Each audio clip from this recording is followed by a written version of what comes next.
Here's my review for Poor Things. What are you guys watching out here, man? You know, Willem Dafoe is something of a scientist himself. A mad scientist.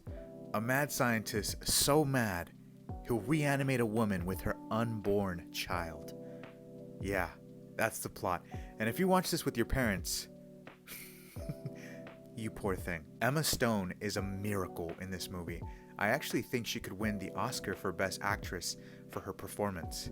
Frankenstein walked so Bella could run.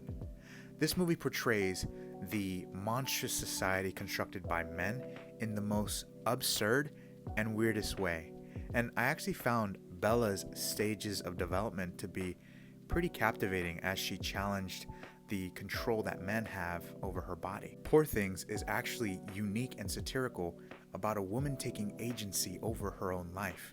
In a world where misogyny is considered to be a polite society, Bella breaks those barriers and experiments with her body.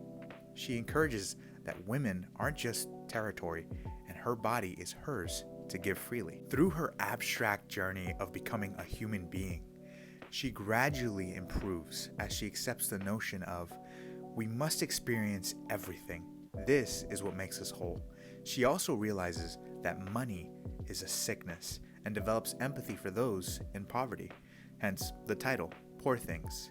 It's also highlighted in this movie that, yes, us as a species, we're pretty effed, but every human can improve. The production design was visually so interesting.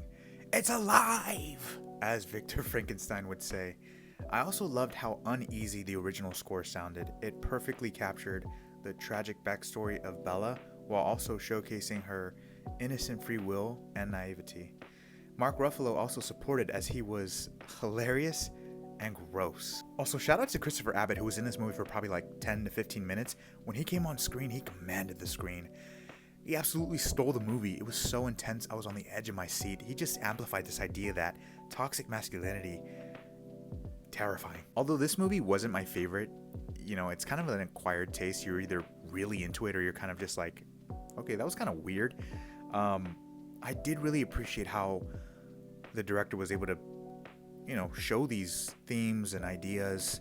I can't stop thinking about it, really. It's stuck in my head. But yeah, I'm honestly rooting for Emma Stone to win the Oscar for her performance in this. She just continues to show that she's one of the best actresses working today. Her range is insane.